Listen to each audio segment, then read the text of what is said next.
오늘은 에베소서 5장 22절에서 23절 말씀을 통해서 결혼해야 할까요? 라는 제목으로 말씀을 전하고자 합니다. 결혼해야 할까요? 라고 물음표를 붙여봤습니다. 아시다시피 옥중서신인 에베소서를 통해서 이 시대에 정말 교회가 세상을 향해서 그리고 교회 내에서 잊지 말아야 할 본질 그리고 나아갈 방향에 대해서 우리가 배우고 있습니다. 구원과 그리고 성장이 성도에게는 필요합니다. 그리고 세상을 향한 우리의 자세가 분명하게 답으로 나와 있습니다. 그리고 교회 내에서 성도와의 관계에 대해서 답이 분명하게 나와 있습니다. 특별히 이제 5장은 하나님의 자녀로서 우리의 신분이 나옵니다. 그리고 그리스도의 신부로서 그 신분으로서 그 신분에 맞게 성장해야 한다, 걸어가야 한다라는 내용이 말씀이 이제 나와 있었던 것을 우리가 봤습니다. 크게 세 가지로 걸으라고 이야기를 했었습니다. 사랑 안에서 걸어라라고 이제 말씀을 했었고요. 5장 2절에서 이야기를 했습니다. 그리고 빛의 자녀들로서 걸으라라고 8절에서 이야기를 했었습니다. 그리고 지난주에 봤던 것처럼 15절에서 지혜 안에서 주의하고 조심스럽게 걸어라라고 이야기를 했습니다. 주님의 사랑이고요. 그리스도의 빛입니다. 그리고 그리스도의 하나님의 지혜 안에서 걸으라라는 것을 이야기를 했었습니다. 그리고 특별히 지난 주에는 그 지혜에 대해서 시간을 되찾는 지혜를 이야기를 했습니다. 이것은 무엇이냐면 우리의 시간이 누구에게인가, 누구의 소유권인가를 생각해 볼 필요가 있다. 내가 그냥 나를 위해서 어떤 세상에 끌려다니면서 하는 그 시간은 우리가 하나님을 믿기 전에 마귀의 소유권에 있었던 그 마귀의 지배 아래 우리가 종으로 있었던 그때의 시간의 소유자, 마귀의 시간의 소유권 아래서 우리가 허비했었던 것이다라고 말씀을 드렸습니다. 그런데 주님께서 그리스도의 피로 우리를 사셨습니다. 그래서 이제는 마귀와 죄들의 종이 아닙니다. 그래서 이 시간을 되찾아 오셨는데 값을 주고 사셨다라고 이제 말씀을 했습니다. 그런데 우리가 과연 그 시간을 되찾으며 살아왔는가를 생각을 해볼 필요가 있다고 말씀을 했습니다. 그러면 그 다시 이제 사서 이제 갖게 된 그 되찾은 시간은 우리는 무엇을 해야 하는가? 주의 뜻을 이해하라라고 성경이 나와 있었습니다. 주의 뜻은 무엇이냐? 결국 성령 충만이었습니다. 그래서 성령님이 충만하면 우리에게 말씀으로 우리가 어떻게 살아야 하는지, 우리가 결정을 해야 되는 상황에서 어떻게 해야 되는지에서 말씀을 기억나게 해주십니다. 그리고 우리가 무슨 일을 해야 하는지를 알려주십니다. 열매 맺는 일, 그리고 주님께서 받으실 만한 일들을 해야 하는 것, 그것이 바로 시간을 되찾아서 우리가 걸어가는 것이다라고 성경이 이야기를 합니다. 교회 내에서는 관계를 중심으로 이제 이야기를 성경은 했었습니다. 서로 세워주고 복종하라. 우리가 22절 오늘 본문을 읽기 전에 21절에서도 하나님을 두려워하는 가운데 서로에게 복종하라라고 이야기를 했습니다. 그리고 이제 에베소서 4장 16절에서는 그분으로부터 온 몸이 각 부분의 분량 안에서 효력 있는 일에 따라 모든 마디가 공급하는 것에 의해 꼭 맞게 결합되고 들어차서 몸을 자라게 하여 사랑 안에서 스스로를 세우느니라. 서로 세워주는 그러한 것들이 교회에서 이루어져야 한다. 그러기 위해서 우리의 마음에는 무엇이 있어야 하는가? 4장 2절에서 겸손과 온유와 오래 참음과 사랑이 있어야 함을 이야기를 했었습니다. 오늘 5장 오늘 본문 전에 5장 전체에서 오늘 본문이 왜 나왔는가를 이제 쭉 앞에서 이렇게 보면 전체적으로 성장을 이야기하고 있습니다. 그리고 세상에는 정욕이 있습니다. 그래서 세상과 분리하는 것, 나를 사랑하는 그것에서 분리하는 것이 필요하다라는 것을 말씀하고 있습니다. 그리고 다시 강조하지만 열매 맺는 일을 해야 한다. 주님께서 받으실 만한 일을 해야 한다라는 것입니다. 그래서 결국 우리는 세상의 영향을 받는 것이 아니고 세상에 동화되지 않고 세상과 분리되어야 한다라고 로마서 12장 2절에서 기록을 하는 것을 우리가 봤었습니다. 너희는 이 세상에 동화되지 말고 오직 너희 생각을 새롭게 함으로 변화를 받아 하나님의 그 선하시고 받으실 만하며 완전하신 뜻이 무엇인지 입증하도록 하라라고 기록을 하면서 우리가 철저하게 무엇으로 걸어야 하는지 어떻게 걸어야 하는지 이 내용을 5장에서 얘기하면서 그러면서 서로에게 복종하라고 하면서 오늘 본문부터 6장 9절까지 관계에 대해서 이야기를 합니다. 교회 내에서 가정에서의 그 관계, 이 조화로운 관계에 대해서 이야기를 합니다. 그리고 6장 9절 이하에서 무엇이 나오냐면 영적 전쟁이 나옵니다. 결국 이 내용으로 가면 우리가 세상과 분리됩니다. 세상에 동화되고 영향을 받지 말아야 합니다. 그런데 이것은 무엇이냐? 영적인 전쟁입니다. 그래서 이 영적인 전쟁을 하기 위해서 우리가 무엇이 필요하냐? 교회 내에서 관계의 정립이 필요하다는 것입니다. 그러한 맥락에서 관계, 근데 가장 먼저 우리가 생각해야 될 기본적인 관계인 부부에 대해서 이야기를 하고 자녀에 대해서 그리고 주인과 종의 관계에서 이야기를 쭉 해나가는 것을 볼 수가 있습니다. 자, 그래서 세상에서는요, 교회 내에서 가장 기본적인 단위인 가정이 있는데 이 가정을 이제 마귀는 흔들려고 합니다. 그 관계를 끊으려고 하는 것이 바로 마귀의 그 가장 기본적이고 가장 중요한 어떤 작전 중에 하나라는 것입니다. 그래서 어떤 가정과 부부와의 관계를 그 무너뜨리려고 하는 것은 반드시 마귀가 있음을 우리는 분명히 볼 필요가 있습니다. 자, 가장 먼저 부부에 대해서 이야기를 합니다. 그리고 오늘 제목 말씀드렸듯이 결혼해야 할까요? 라고 제목을 한번 정해봤습니다. 오늘 본문은요, 오늘 본문 전체를 읽었습니다. 근데 전체 흐름을 이제 보기 위해서 읽었고요.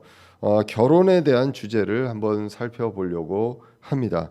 그리고 이제 그 다음 주에는 이 본문의 내용에 대해서 한 구절 한 구절 강의를 하고요. 오늘은 한 구절 한 구절 강의보다는 결혼을 해야 하는지에 대해서 성경은 어떻게 이야기하는지 오늘 본문을 통해서 이제 보고자 합니다.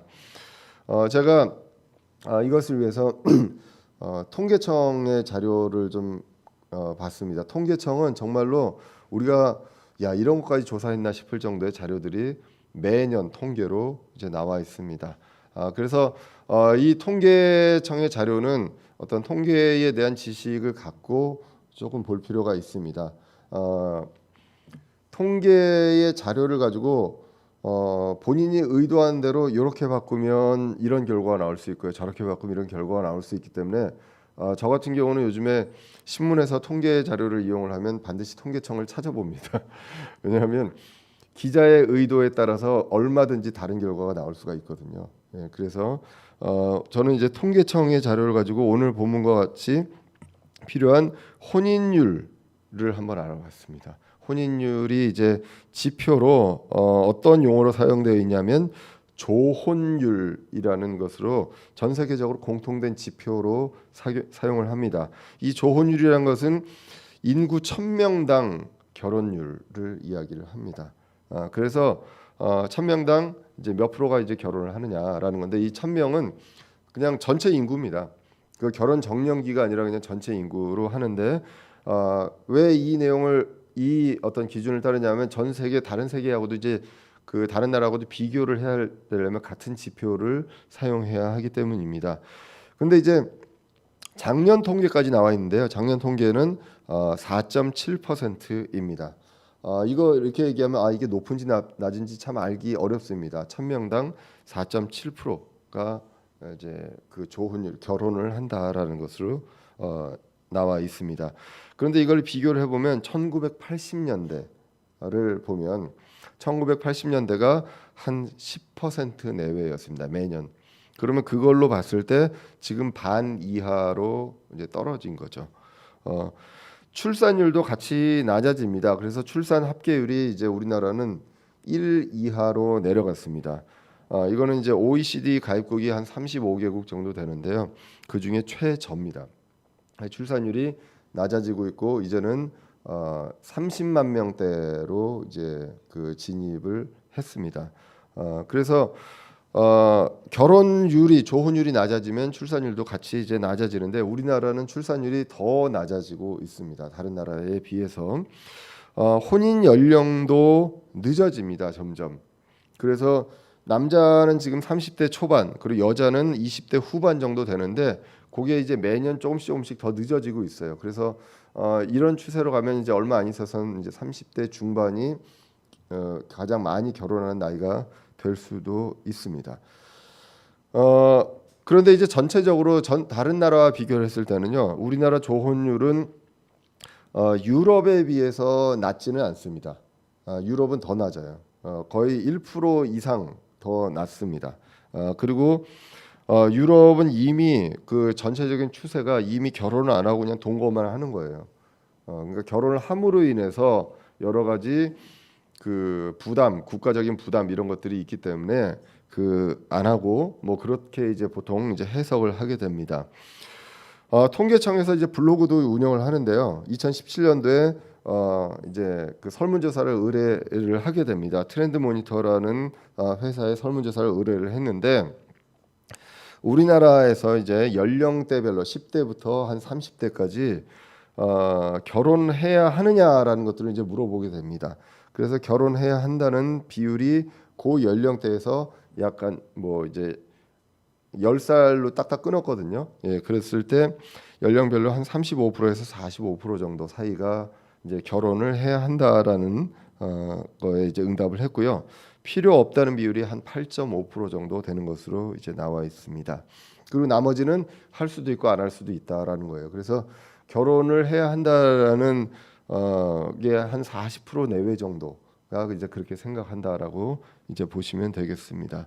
그런데 결혼을 준비할 때 그리고 결혼을 하려고 할 때 가장 염려가 되는 부분 이것이 가장 좀 문제가 된다라고 하는 부분들이 무엇이냐라고 하면 굉장히 좀 현실적입니다. 1위가 뭔 것 같으세요? 1위 혹시 많이 아마 거의 대부분 워낙 여러분들이 이제 신문을 많이 보다 보면 똑같은 답이 나오니까 아마 그렇게 생각하실 것입니다. 내 집 마련, 예, 집에 대한 것이고요.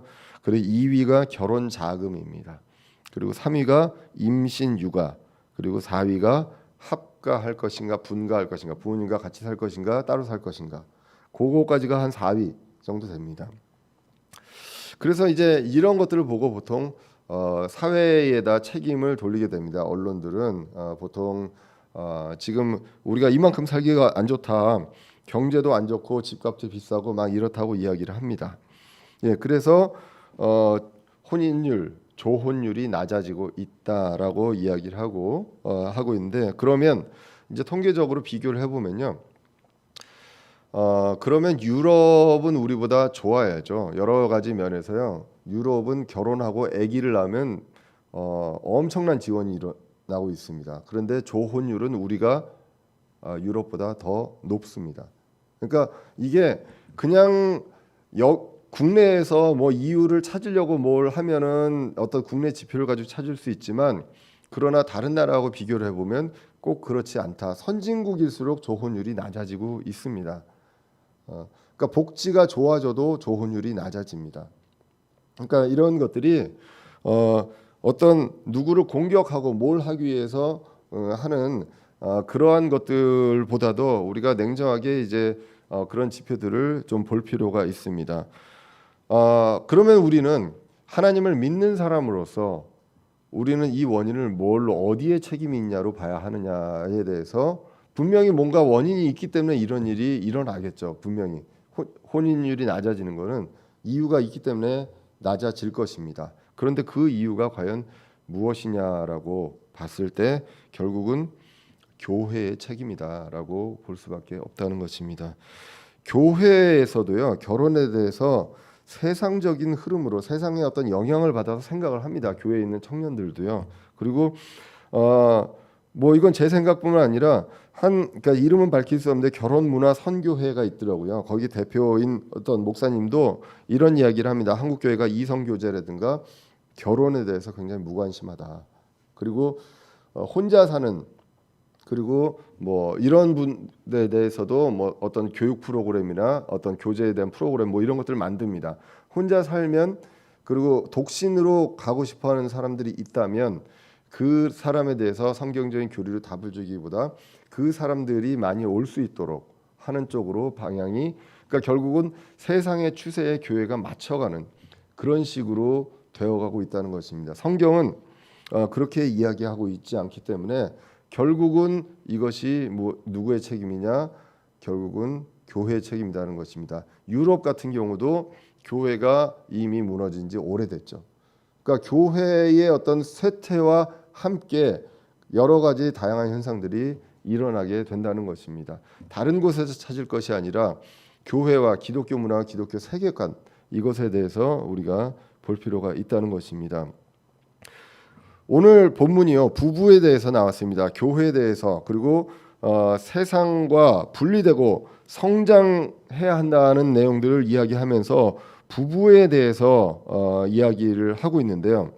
세상의 영향을 받지 말아야 한다는 내용이 계속 나옵니다. 그러면서 이제 오늘 본문이 나옵니다. 그래서 세상의 영향을 받아서 결혼율이 저하됐느냐?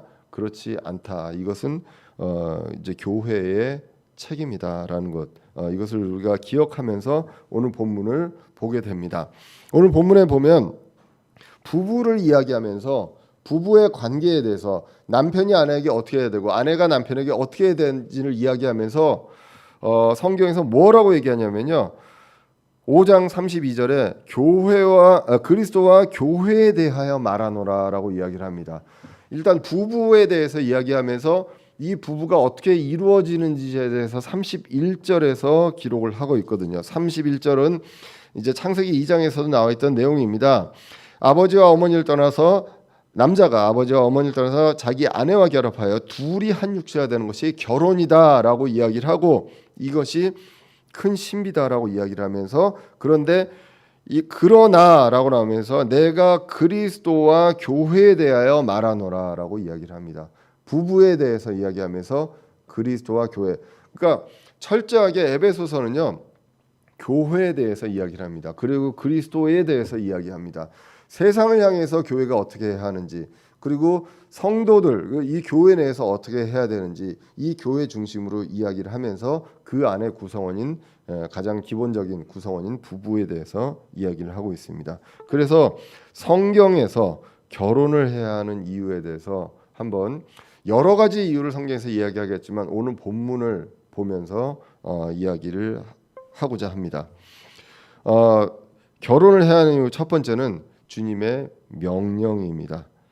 창조 때부터 주신 명령입니다. 오늘 31절에서도 이제 남자가 아버지와 어머니를 떠나야 합니다. 그리고 아내를 만나서 둘이 한 육체가 되어야 합니다. 창세기 1장 26절에서 보시면 하나님께서 이르시되 우리가 우리의 형상으로 우리의 모양에 따라 사람을 만들고 그들이 바다의 물고기와 공중의 날짐승과 가축과 온 땅과 땅에서 기는 모든 기는 것을 지배하게 하자 하시고 이처럼 하나님께서 자신의 형상으로 사람을 창조하시되 하나님의 형상으로 그를 창조하시고 그들을 남성과 여성으로 창조하시니라. 바로 다음에 하나님께서 그들에게 복을 주시고 하나님께서 그들에게 이르시되 다산하고 번성하여 땅을 채우라 땅을 정복하라 또 바다의 물고기와 공중의 날짐승과 땅 위에서 움직이는 모든 생물을 지배하라라고 성경이 기록을 하고 있습니다. 자, 그래서 이러한 것들을 하라고 명령하셨습니다. 반드시 둘이 이제 아이를 낳고 다산하고 번성하고 그리고 땅의 생물들을 지배하라라는 명령을 주님께서 주셨다는 것입니다. 마태복음 19장 5절에서도 기록합니다. 이런 까닭에 남자가 아버지와 어머니를 떠나 자기 아내와 연합하여 그들 둘이 한 육체가 될지니라 하신 것을 너희가 읽지 못하였느냐. 그런즉 그들이 더 이상 둘이 아니요 한 육체이니 그러므로 하나님께서 짝지어 주신 것을 사람이 나누지 못할지니라 하시거늘이라고 이야기를 하고 있습니다. 이제는 전제가 달라졌습니다. 둘이 한 육체가 되었다라고 성경이 이야기를 하고 있다는 것입니다. 그렇기 때문에 이것은 주님께서 전제, 그러니까 다른 어떤 그 옵션을 주신 것이 아니라 명령이다라는 것을 이제 기록을 통해서 알 수가 있습니다.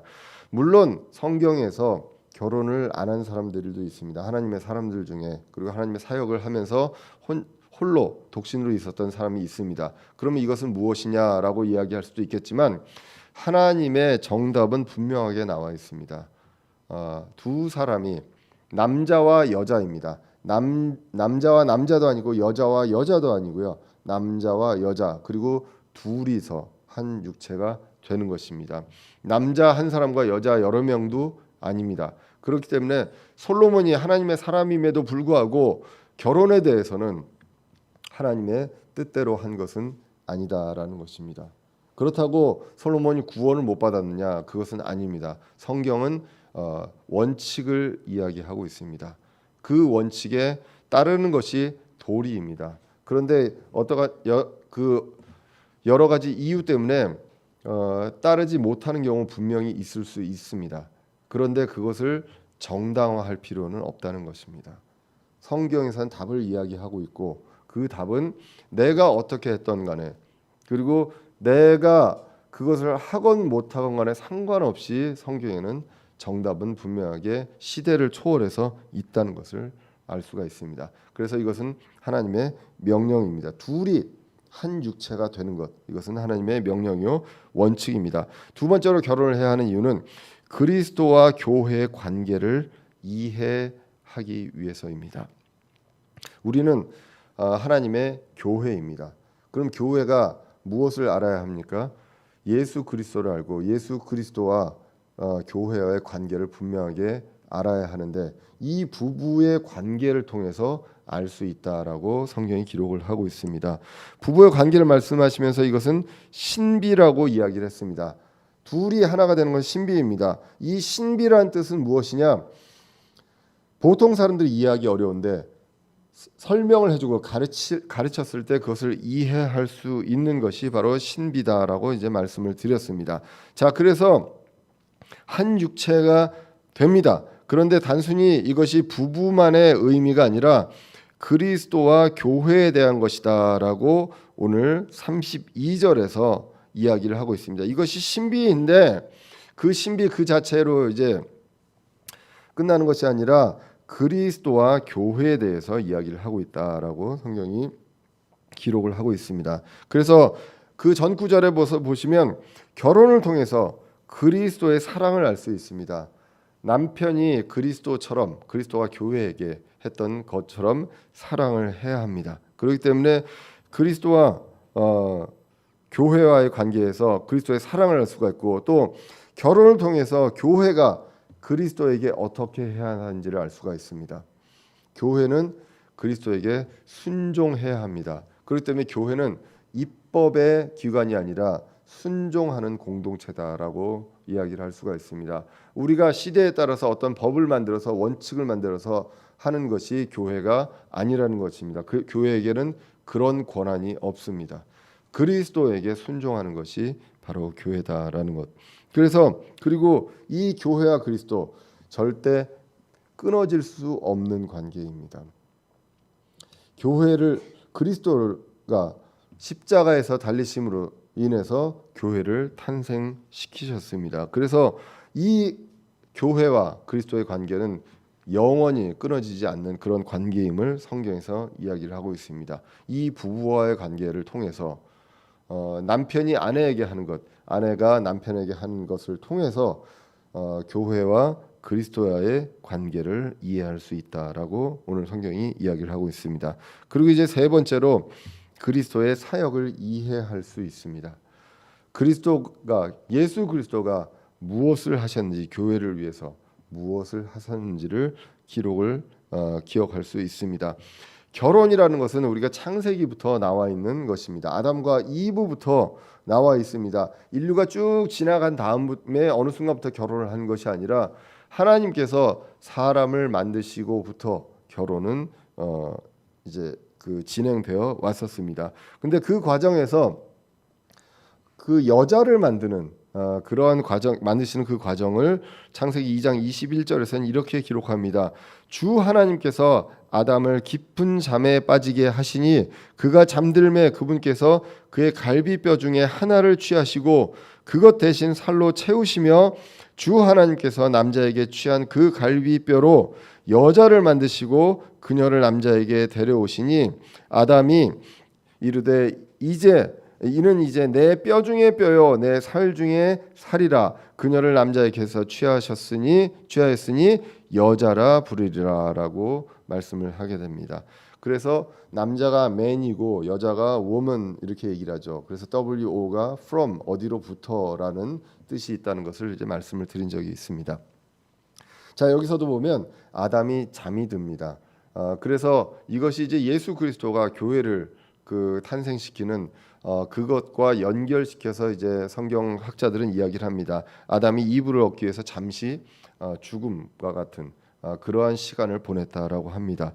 오늘 에베소 5장 25절에서도 남편들아 너희 아내 사랑하기를 그리스도께서 교회를 사랑하사 교회를 위하여 자신을 주신 것 같이 하라라고 해서 창세기 2장 21절 이하에서 나온 것처럼 예수 그리스도가 이제 이렇게 해서 교회를 이제 탄생시키셨다라고 기록을 하고 있습니다.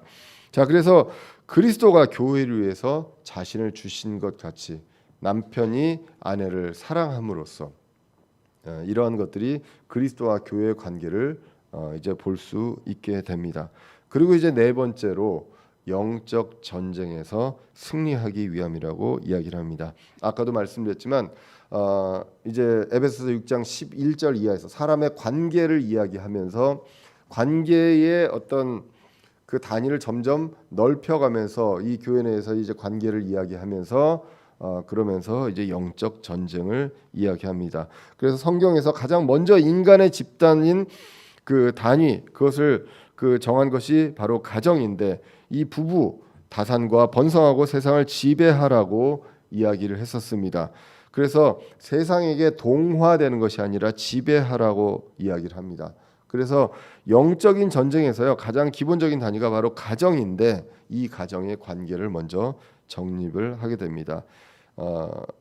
이제 그렇게 해서 부부의 관계를 정립을 하고 가장 먼저 영적인 그 전쟁에서 승리하기 위해서 이 내부의 어떤 관계를 확고히 정립하면서 이제 6장 11절에서 너희가 마귀의 관계들을 능히 대적하며 서기 위해 하나님의 전신갑주를 입으라. 우리는 살과 피와 맞붙어 싸우지 아니하고 정사들과 권능들과 이 세상 어둠의 치리자들과 높은 처소들에 있는 영적 사악함과 맞붙어 싸우느니라라고 기록을 하는 것입니다. 내부가 분열이 되면 이미 싸움도 하기 전에 지는 것이기 때문에 이 영적 전쟁을 하기 위해서 이제 같은 교회 내에서 그리고 교회 내에서 가장 기본적인 단위인 가정에서 그리고 가정에서 가장 기본적인 관계인 부부가 어떻게 해야 되는지를 이야기를 하게 되는 것입니다. 그래서 마귀는요 교회를 무너뜨리고자 합니다. 그리스도는 교회를 세우십니다. 그래서 세우시면서 힘써 지키라라고 이야기를 했습니다. 그렇기 때문에 가정부터 지켜야 하는 것입니다. 그렇기 때문에 마귀는 일단은 가정부터 무너뜨리기를 원합니다. 부부관계를 균열시키길 원하고 부모와 자식 간의 관계를 이제 균열을 시키기를 원합니다. 수단과 방법을 가리지 않고 이제 속입니다. 영적 사악함은요 속이는 것입니다. 마귀는 속이는 자이기 때문입니다. 결혼을 하지 말아야 할 이유는요 세상에서 너무나도 쉽게 찾을 수 있습니다. 아까도 말씀드렸지만 언론을 마귀는 잘 이용을 하고 있습니다. 그렇기 때문에 신문만 보면 우리는 결혼을 안 해야 합니다. 젊은 사람들 이제 여러 가지 이유를 통해서 결혼을 안 할 수 있습니다. 세상의 환경을 통해서 결혼의 어려움을요 충분히 정당화할 수 있다는 것입니다. 그런데 우리는 신자의 원칙이 있습니다. 세상과 분리됩니다. 그리고 세상에 동화되지 않습니다. 동화된다는 건 세상의 영향을 받지 않는다는 것입니다. 그러면 우리는 답을 본질을 어디서 찾아야 하느냐? 성경에서 찾아야 한다는 것입니다. 그리스도와 교회에 관해서 말씀하신 이 구절이 바로 부부에게 이야기를 하는 것이라고 성경이 이야기를 합니다. 그러면 아까 처음에 설문조사에서 나왔던 결혼을 꺼리는 이유 한 4가지에 대해서 우리가 성경에서 한번 답을 찾아보고자 합니다. 첫 번째가 내 집 마련입니다. 여러분들은 내 집 마련에 대해서 어떻게 생각하십니까? 성경은 뭐라고 얘기를 할까요? 성경에서 어떻게 답을 찾아야 할까요? 성경에서 우리는 뭐라고 합니까? 혹시 3글자입니다. 우리는 나그네입니다.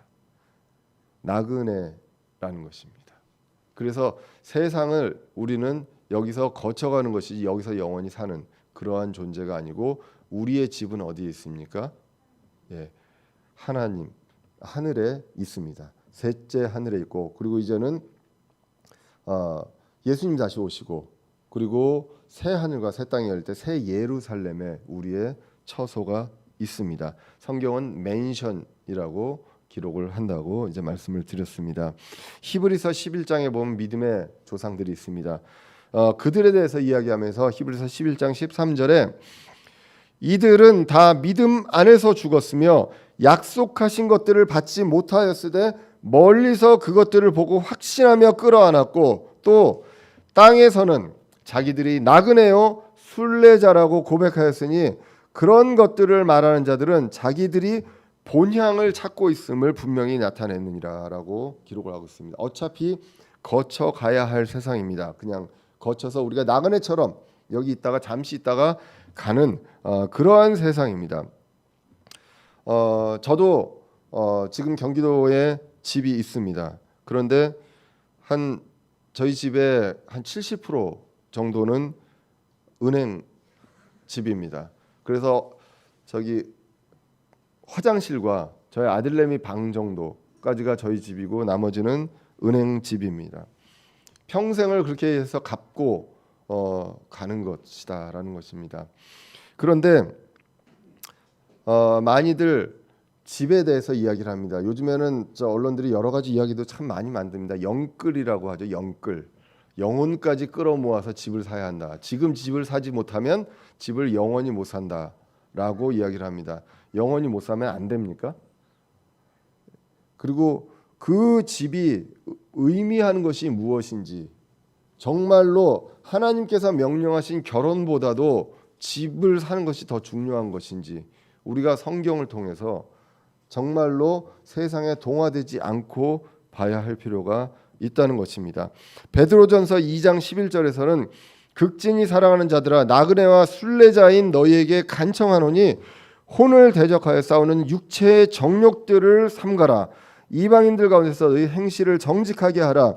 이것은 그들이 너희더러 악을 행하는 자라고 비방하다가도 자기들이 바라볼 너희의 선한 행위들로 인해 돌아보시는 그 날에 하나님께 영광을 돌리게 하려 함이라라고 기록을 하고 있습니다. 자, 그렇기 때문에 우리 신자들에게 집은 어떠한 공간입니까? 가정의 관계를 건강하게 할 수 있는 그러한 공간이면 됩니다. 이게 내 집이 아니어도 우리는 감사하며 우리가 결혼하고 살 수가 있습니다. 영끌하라고 하는 경우들을 보면요, 서울에 살아야 되고요. 그리고 아주 쾌적한 그 서울의 집값 비싼 곳에 살으라고 유도를 합니다. 그리고 강남에 살으라고 합니다. 강남에 살아야만 마치 대학을 가는 것처럼 이야기를 하고 있습니다. 그런 것들에 대해서 조금만 벗어나면 우리는 자유로울 수 있고요. 무엇이 더 중요한지 말씀을 통해서 알 수가 있습니다. 우리는 강남에 아주 호화로운 집에 살아도 나그네요. 그리고 외곽에서 싼 집에서 살아도 우리는 나그네이기 때문입니다. 그리고 2위는 결혼 자금이었습니다. 이 결혼 자금은 정말 본질이 아니고 우리나라에서 없어져야 될 문화 중에 하나라는 것입니다. 우리가 결혼의 의미를 보면 우리는 그냥 두 사람이 최악의 경우 두 사람이 만나서 하나님 앞에서 약속하면 결혼입니다. 예, 그런데 거기에 여러 가지가 붙어 있습니다. 결혼을 돈으로 보지 않는데 세상은 돈으로 보게 합니다. 신자들이 가장 생각해야 될 것은 의미 없는 일에 물질을 쓰지 말라라는 것입니다. 그것이 성경의 원칙입니다. 불의한 청지기의 비유에서도 나옵니다. 불의한 만몬으로 친구를 사라라고 이제 이야기를 할 정도입니다. 그렇기 때문에 무엇에 써야 하는지 우리는 우리가 기억을 해야 한다는 것. 예식장이라든가 허례허식이라든가 혼수 이런 것들은 정말로 말씀이 바로 선 크리스찬들은 피해야 하는 것입니다. 언제부턴가 결혼의 본질보다 체면, 의식 이런 것들이 더 우선이 되고 그것 때문에 힘들어합니다. 그런데 오늘 본문은 남자와 여자가 한 육체가 됩니다. 그리스도와 교회와의 관계입니다.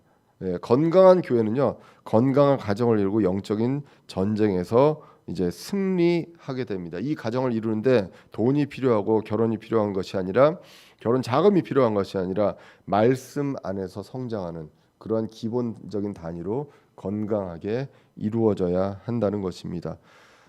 많이들 전통이라고 이야기를 합니다. 그런데 기독교는요, 우상의 문화가 있었던 나라에 기독교가 전파가 되면 문화를 바꾸게 됩니다. 그것이 기독교의 특징입니다. 왜냐하면 우상의 문화에 있었던 것들은 하나님의 문화와 정반대인 것들이 대부분이기 때문입니다. 그렇기 때문에 이러한 허례허식들 이런 것들은 우리가 정말로 피해야 할 것입니다. 그리고 우리는 그러한 것들로서 우리가 사는 것이 아니라 바른 말씀으로서 양육되어질 수 있는 그런 단위 그 관계가 가장 중요한 것이라고 이제 성경이 이야기를 합니다. 그리고 이제 세 번째로 임신과 육아에 대해서 이야기합니다. 이것은 명령입니다. 창세기 1장 28절에서 나온 것처럼 명령입니다. 하나님께서 명령을 내리는 걸 지키는데 하나님께서 명령을 내리면서 그 명령을 지키는 사람이 그냥 혼자서 책임지면서 살아가게끔 두시지 않는다는 것입니다. 반드시 하나님께서 그 부분에 대해서는 책임지신다는 것입니다. 오늘 김학준 형제님을 통해서 읽었던 그 말씀, 그 중에서 이제 마태복음 6장 31절 이하에서 보시면 그러므로 염려하여 이르기를 우리가 무엇을 먹을까 혹은 무엇을 마실까 혹은 우리가 무엇을 입을까 하지 말라. 이 모든 것은 누가 구하는 것이냐 하면 이방인들이 구하는 것입니다. 분명히 성경에서 이거는 신자가 구하는 것이 아님을 이야기합니다. 너희 하늘 아버지께서는 이 모든 것이 너희에게 필요한 줄을 아시느니라. 오직 너희는 첫째로 하나님의 왕국과 그분의 의를 구하라. 그리하면 이 모든 것을 너희에게 더하시리라라고 분명하게 약속하셨다는 것입니다. 명령을 지키지 않는 그 명분을 주는 그러한 세력은 마귀입니다. 그런데 명령은 지키는 것이고요. 그 지킴에 대한 것들에 대해서 결과적으로는 하나님께서 책임을 지신다고 기록을 하고 있습니다. 그렇기 때문에 내 집 마련, 혼수, 그 다음에 그 육아 이런 것들이 성경적으로 전혀 문제가 되지 않는다는 것입니다. 그리고 네 번째 합과 분가의 문제는 더욱더 분명합니다. 오늘 본문에서도 나옵니다. 31절에 이런 까닭에 남자가 자기 아버지와 어머니를 떠나 자기 아내와 결합하여 그들 둘이 한 육체가 될지니라 라고 기록을 하고 있습니다. 부모에게서 육체적으로도 떠나야 되고요. 정신적으로도 분리가 되어야 합니다. 모든 결정권에 있어서 한 가정이 이루어지게 되면 가장이 그것을 결정할 수 있는 그런 결정권이 되어야 하지 결혼하고 나서도 부모가 결정을 하는 것들을 따르는 것들은 성경적인 진리가 아니다라는 것입니다. 우리는 우리나라 문화에서 이것을 미풍양속이라고 합니다. 부모님을 모시고 살고 부모님의 뜻에 따라서 결정을 하고 이렇게 하지만 우리 성경적인 원칙은 그렇지 않다라는 것입니다. 그래서 좀 매몰차 보일 수 있을지 모르겠지만 이러한 부분들에 있어서는 성경적인 원칙을 꼭 따를 필요가 있다라는 것. 그 자녀들을 키우고 있는 부모님들도 기억해야 하고 우리 저 청년들, 학생들도 이런 부분들에 대해서 분명한 성경적인 원칙을 기억해야 할 것입니다. 오늘 네 가지만 이야기했지만 앞으로도요. 마귀는 세상에서 결혼할 수 없는 이유와 상황을 100만 가지를 만들 것입니다. 왜냐하면 일단 결혼을 하지 말아야 합니다. 마귀의 입장에서는. 그리고 가정을 이루더라도 아이를 낳지 말아야 합니다.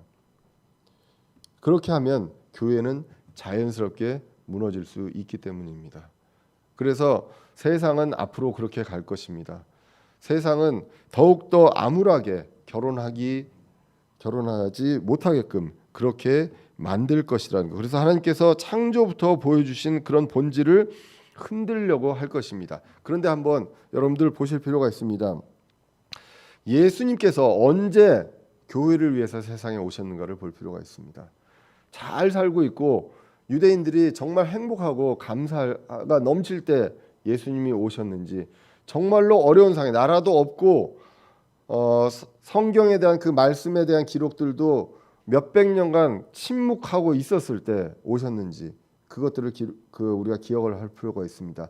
결혼은 무언가를 갖추어지고 준비되고 다 된 다음에 결혼을 하는 것이 아니라 정말로 이 어려운 세상에서 세상에 어떤 위기가 왔을 때 우리는 그리스도가 교회를 위해서 오신 것처럼 우리도 어려운 상황 속에서 우리가 부부가 되고 그리고 가정을 만들고, 그래서 한 사람이 세상을 맞서기 힘들었던 그 과정에서 부부가 그리고 가정이 이 세상의 영적 전쟁을 위해서 이제 마귀를 대적할 수 있는 그러한 것들이 되어야 함을 이야기합니다. 그렇기 때문에 어려운 상황일수록 가정이 중요합니다. 어려운 상황이 왔을수록 부부가 중요하다는 것, 성경은 그것을 이야기하고 있습니다. 다시 한번 여러분들에게 오늘 묻습니다. 결혼해야 할까요? 당연히 성경은 해야 한다고 이야기를 하고 있습니다. 준비가 되면 할까요? 아니요. 하나님께서 인도하실 때 그때에 하시면 됩니다. 나는 아직 집도 없고 모아둔 통장에 돈도 없고 뭐도 없고, 그러한 것들 마귀가 100만 가지 이유를 만들 수 있습니다. 그러나 성경은 그 어려운 시기에 같이 함께 영적 싸움을 할 배우자를 만나서 결혼할 것을 성경이 이야기를 하고 있습니다. 성경은 당연하다고 이야기합니다. 당연하다는 그 진리 안에 여러 가지 세상적인 것들로 현실적으로 우리가 눈을 돌릴 수 있지만, 거기에서 눈을 다시 돌려 세상에 동화되지 않고 말씀을 가지고 성경적인 정답과 원칙을 가지고 순종하며 따를 수 있는 저와 여러분들이 되어야 하겠습니다. 기도하겠습니다.